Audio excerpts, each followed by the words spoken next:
go to Rupa Sharma Hassan, who's our next Biz Talk speaker.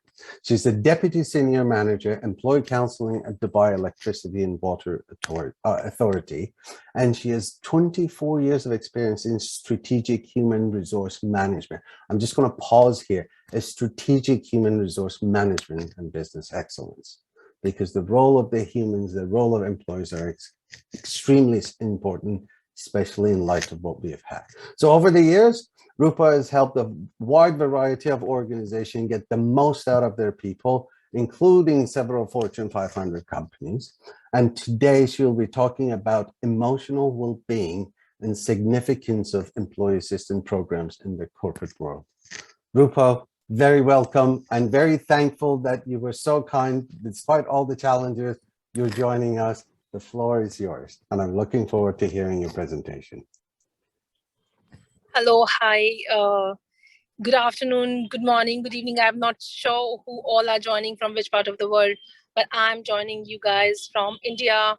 I had to come here in emergency because I was committed to International Business Excellence Award for giving this presentation and sharing something beautiful, which can be a torch bearer for the corporate world to start giving importance, its due diligent importance to emotional well-being of employees.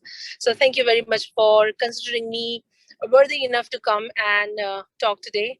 And I would like to, please, I'll be really grateful if you can fill up these presentation slides for me, because I'm joining you guys while I'm on the wheel in India from my mobile phone. So let's look into the importance and significance of employee assistance program. Why should corporate or people in business should be really concerned about the emotional well-being of employees? Let's look at the importance of the data. Can you please fill up some slides here? You know that over 90 to 95% diseases are psychosomatic, and there are only two things to go and bring the change in our work culture and personal and professional lives. And if you do not like how things are, and you also don't want to change, so things are not going to change for good. So we are going to be in a static world. And today, you look how rapidly the world is changing. Look into the data that I would like to share now about the importance of mental health based on World Economic Forum. We were lucky enough to win International Business Excellence Award, in golden category last year, based on the effort that we have invested into our EAP program, Employee Assistance Program in DEWA. In 2015, we launched this program to provide mental health support, life coaching, counseling, stress screening, group support, group workshops, tailor-made programs suiting individual needs. We worked on removing the stigma from the entire concept of mental health counseling, because people are still not quite open, and they think that if somebody is seeking a psychologist or a therapist is actually losing it out all. So we worked hard through employee awareness programs, workshops, series of toolbox talks. We did good enough. In our very first participation, we won this gold category award, and we are very proud of this achievement.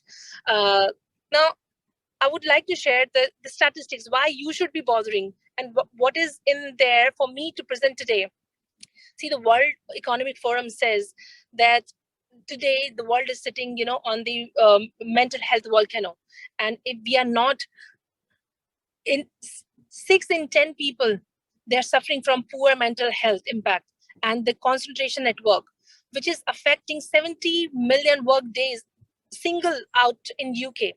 And if you see, 2008 survey report says in Canada itself, 50% of Canadians would tell their friends or co-workers that they have a family member who's having mental health issue or a problem. And in comparison to 72% who would discuss a diagnosis of something or other related psychosomatic disease in their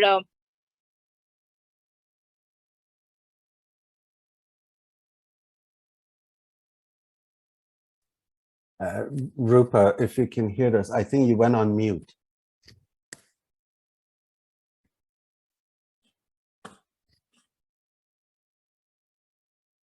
Your phone is on mute. Okay. Yeah. Got it.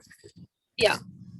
So in total, if you see, look at the impact that the organizations are having in terms of loss of man days, and as a part of even corporate social responsibility, it is the responsibility of the organization not only to look into health, safety, and environment. When we say health, it has to be a holistic health, because you cannot just provide insurance to take care of your biometrics, I mean, as in the blood pressure and diabetes and those kind of physical parameter, where the underlying condition that causes these sicknesses, these are lifestyle sicknesses, they are stress related, psychosomatic. So that is why it's very important to even give a significant importance to the mental and emotional well-being, which is a root cause of all the manifested diseases in the body, because the dis-ease of the emotion is manifested because when our emotions are at they're not on ease. So can you please go ahead with the next slides? And I'll take you through this. These are some of the statistics that you can go through and see what kind of diseases are manifested because of certain type of emotional or lifestyle issues.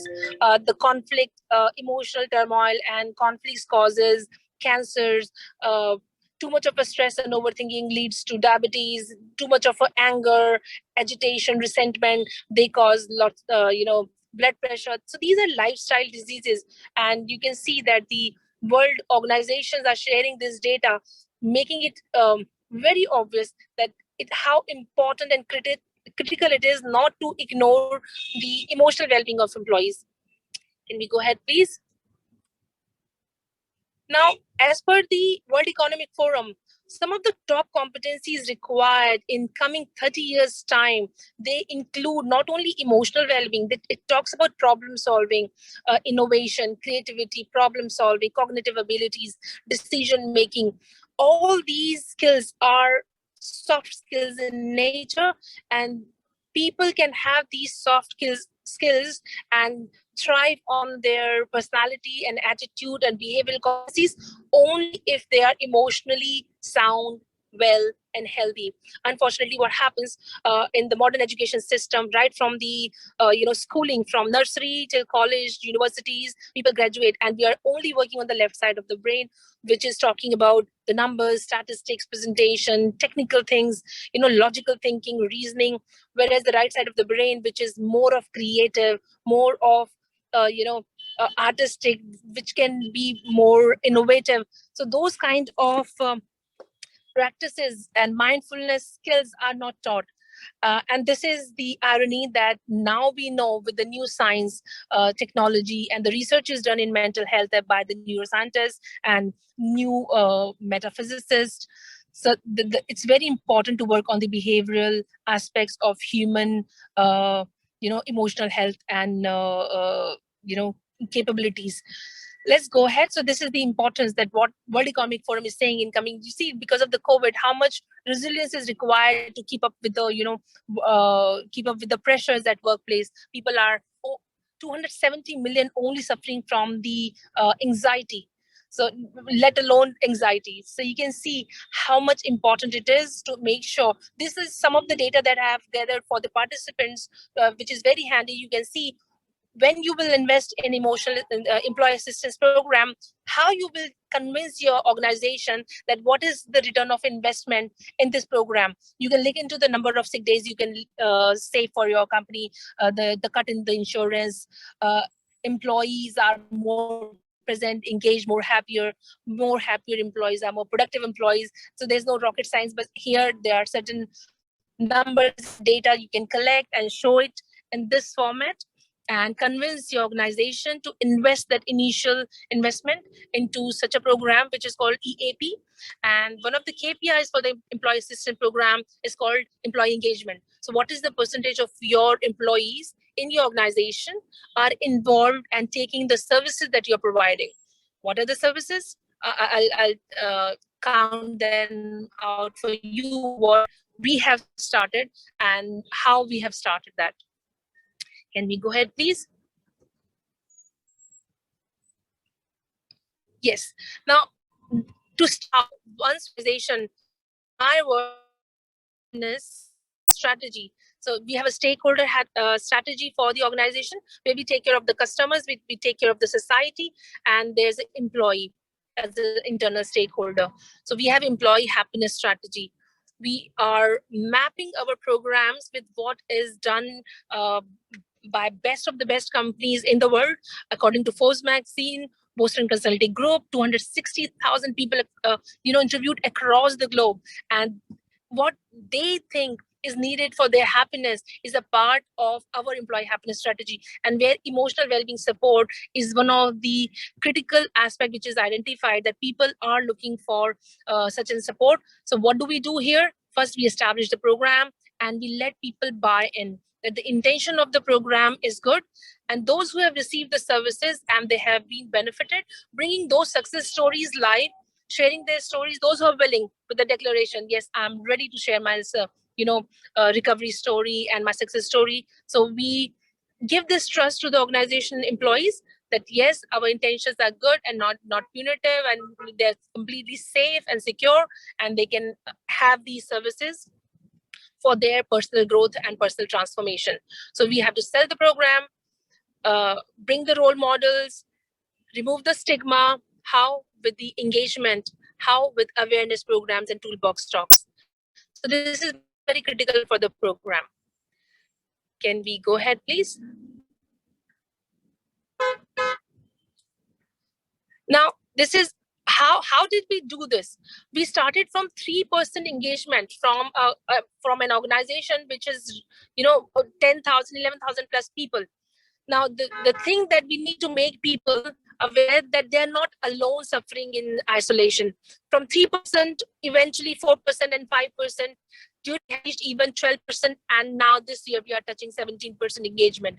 Reason being, we have to tell people that you are not alone. 80 to 90% people, they suffer from negative thoughts, and this is okay. And we have to make them understand that normal human being, you and I, we have over 50 to 60,000 thoughts a day, and 95% of these thoughts tend to be negative, and 90 to 95% thoughts are repetitive, and these out of repetitive thoughts, 80% thoughts are negative. So these negative self-talks that I'm not good enough, I have low self-esteem, nobody cares, poor me, victim consciousness, all these thoughts put up great pressure on employees. And when they will know with the statistics that they're not alone, and it's a very common thing, just like any other issues that people suffer from, diabetes and sugar, the blood pressure. So mental health, if it is being sold as one of the common factors, and it's not just them suffering alone, it's gonna be everybody's cup of tea, and people will be very openly discussing this. So we are telling people to be aware about their negative thought processes, accept them, and then come forward and work towards changing those thought programs. Let's go ahead. Now, knowing that what people fear, like I said, 270 million people across the world are suffering from anxiety. What we are doing at our work, we are telling people that it's okay to feel anxiety. It's not a problem, it's an emotion, and how it is easy. I have shared with you before that over 90 to 95% diseases are psychosomatic. So what we are sharing with our people, the statistics, that whatever we fear, majority of those things never happen. So training people to cope up with their emotional state of mind, accepting it as a state which is going to sail through, and providing them in those deep emotional turmoil, those emotional times, with a therapeutic support by the help of service providers. And I'll tell you what kind of service. Can we go ahead with the next slide?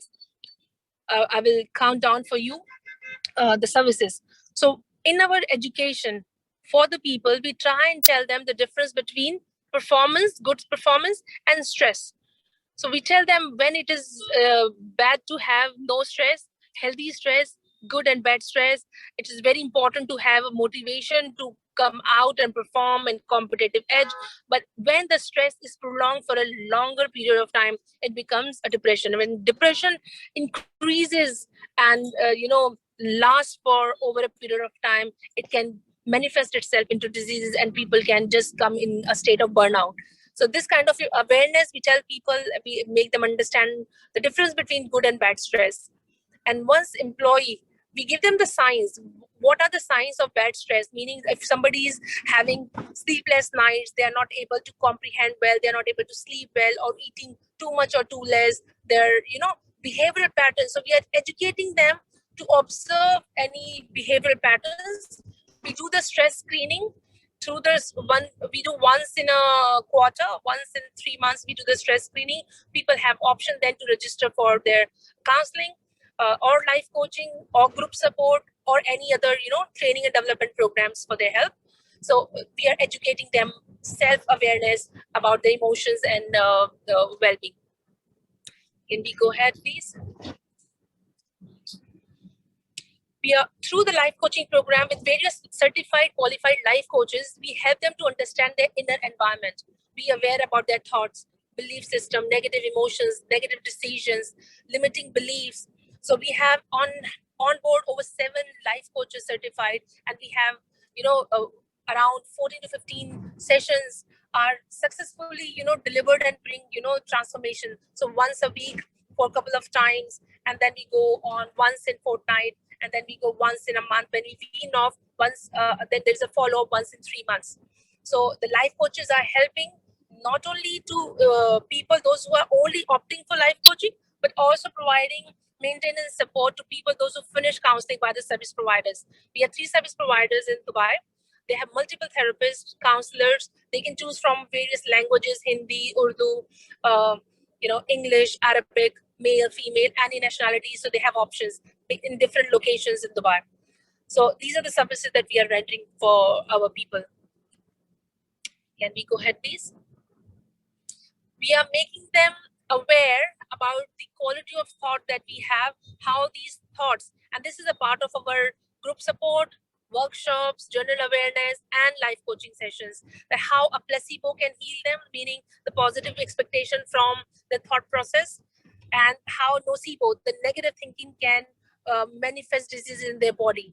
And we back them all the time with the statistics, the latest information available in the neuroscience.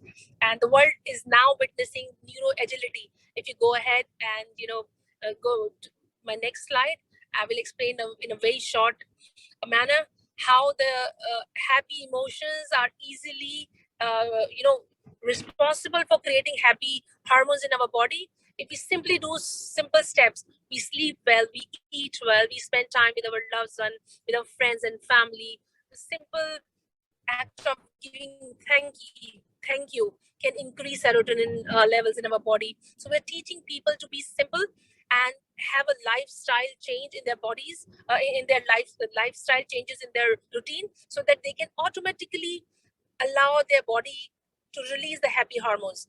And if they're not doing this and they're stressing themselves out, so body is automatically going to be in a defense mode. In defense mode, it cannot heal itself, and it will fall for higher level of cortisols, and cortisol are not good for the cortisol levels. Elevated cortisol levels are not good for the body organs. So we are giving that kind of education in our awareness session, toolbox talks. People can just walk in. We have a full media campaign.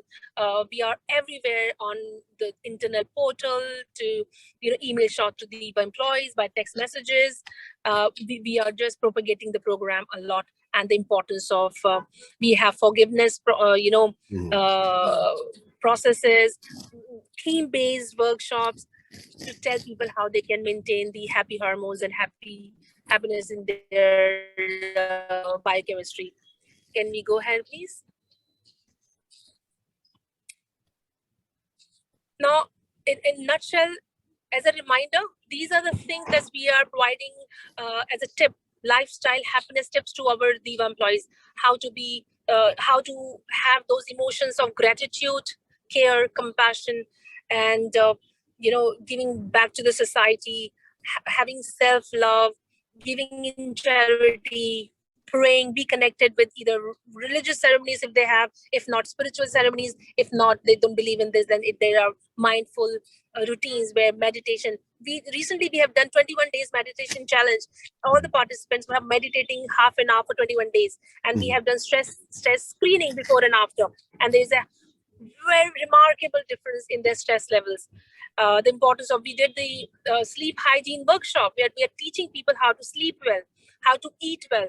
So they are themed workshops, the importance of friends in life, you know. So these are the themes that I'm sharing with you, that we do organize as tailored workshops for people. Can we go ahead, please? Now, it is very important, like I said, not only the benchmarking of the people, those what we have done, let's say Forbes magazine, what they are doing, and the Microsoft or GE, even Microsoft was silver in this competition that we had last year, and we won gold and they won silver. So what is begging us the trust of employees from 3% to 5 to 12 and 17 now?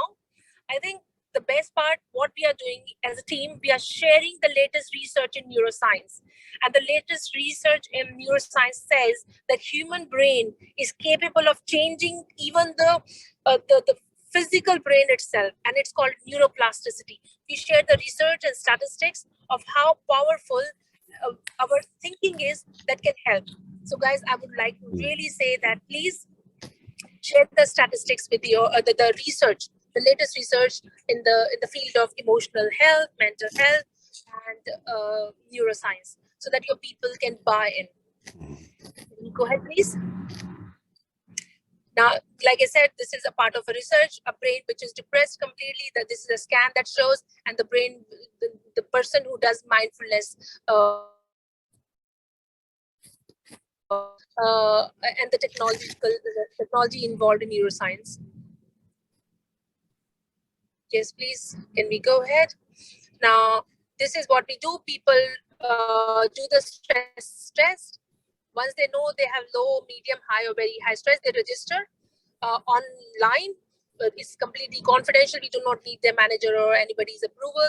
They simply come to us. We give them options, whether they give online or external service support. They choose the service.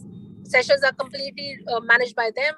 They book their appointments with the service providers. They finish it. Then we ask just feedback, and we do the post-stress test so that we see the before and after changes in their stress scores.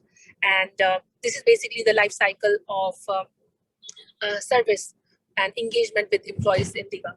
And then in the meantime, we are keeping now our weekly meditation. Success, we always work on the benchmarking, but fortunately, benchmark our program, because we're the first government organization to have employee assistance program. When we did it, we did the feasibility, all the initiatives. If we do the pros and cons and feasibility study, we first initiated this program as a pilot project. Once it was approved, we showed how important it is. We went ahead and did awareness throughout the organization, engaging people. We won the trust. We engaged people. We provided options. We have improved the quality of service. It reaches up to 95 to 97% because employee satisfaction from this program, and we have been successfully capable of removing the stigma from the program. These are the success factors for any employee assistance program, and anybody I would suggest that will take this pathway will definitely work better. Now we are, because it has been proven by the neuroscience, we are giving lots of importance to this science-based research, which is backing that if we are more aware about our unconscious, subconscious, and we are working from needs to fulfillment, from we as a human, from matter to energy, from nocebo, from negative thinking to positive thinking, from victim approach to alchemist approach, from fear to love. We can always work not for the competition but for the cooperation, and this is where our entire crux and the spirit of the program lies. And this is how we give them the maintenance, developing habits for these new developed skills. We help them track whatever we teach them for 21 working days, so that once they are finished with this program, it's almost 30-40 days, and after that they are weaned off. And this is how we provide them with the tracker to maintain their habits. This is quite handy for people. We help them with Wheel of Life, making sure if their one aspect of life is not good enough, there are various other things. So it's a holistic approach where we are not only looking at the job satisfaction or only job fulfillment, but fulfillment in family, relationships, spirituality, health, me time, self-love, even if it is a pet. So we are looking at the holistic approach and helping people to elevate all the areas of life. And I think with this, we are helping our people not only to improve their body, their hormones, their biometrics. We are helping them to heal their soul. So this is the beauty of my program. This is the latest gadget that we are using. It's called Moose, and I think I shared with everyone last year that you can wear this Moose headband, and you can track the mindfulness session, how your brain can be trained to attain calmness states. So this is the latest gadget, guys. If you are interested, you are a smart person with a smart watch or Fitbit, so you and this science releases a chemistry that helps to improve the longevity enzymes in the body for 6 hours. So we are giving lots of importance on mindfulness, techniques. That's why, like I said, we are sparing now weekly meditations. Those who will be interested, if there are 20 people or more, we will have daily meditation for 21 days so that they develop the habit. So this is backed by HeartMath Science Institute. We are having meditation camps. We are teaching them, Harvard research says that if we start breathing from our bellies, our, heart, brain, and body coherence will be in harmony. So we are teaching people how to breathe from the belly like a kid and happy like a kid. So these are our programs, and I hope this was of benefit for you guys. And I can, all that it requires to make sure that I reach out to you and share this lovely practice, and request you guys to invest time, money, and resources in this. Rupa, I don't know how to Thank you. Express my gratitude that the fact that you're on a taxi just driving very fast and at the same time presenting something which is extremely important, because as Renata said, if you don't innovate, you're not going to win in the market. If you want to innovate, you have to focus on people. Definitely. And she talked about fear, and I think right away you just dovetailed on the conversation, just said, and if you don't take care of your people, you're actually going to lose. Those trillion numbers really blew my mind. There is one question I want to ask to Tiaf, because we're going to go to panel. We'll come back to you again. But there was one thing, and this was something that Sanjeev also asked. So I'm just going to, now that it's become such an important thing, 2 parts. What do you do as an individual, both in terms of taking care of yourself and taking care of the people around you, because you highlighted that in your conversation. And the second one, coming back again, what I asked Renata, as a leader, what are your response? What should you do? So just very quickly, self and the leader. Yeah, I would like to answer your second question first. Good. Commitment for leadership is very important. It has to be a part of your strategy. Employee happiness is a part of our strategy. Stakeholder strategy. So we know that people are our asset. Sustainability and innovation cannot be achieved by money. It has to be through people. People can innovate, right? So employee happiness and employee experience and engagement has to be a part of your strategy. And leaders have to show, not only have it on the paper, but invest, give infrastructure and give budget. So that's my reply to your second question. And first question, what do I do personally? I think personal transformation is very important. If you know that these things don't work, you'll not be able to sell it properly. So I always remain relevant by personal growth and transformation, by always keeping my knowledge up to date. I have taken lots of certification courses, 2009 onwards, from coaching from CTI, Coactive Coaches Institute training, to NLP master coach, hypnotherapist, Reiki practitioner, psychic K practitioner. Right now I'm enrolled as for PhD. the role of science, religion, and spirituality in the pursuit of happiness. So I think people, when they don't grow, they die. Same goes with the brain. When you don't use it, you lose it.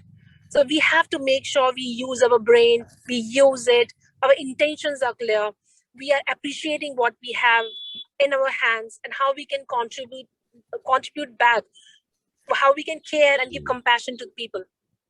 That's my personal take. Rupert, thank you very much. We're going to hear more about you on the panel discussion, so we'll come back to you.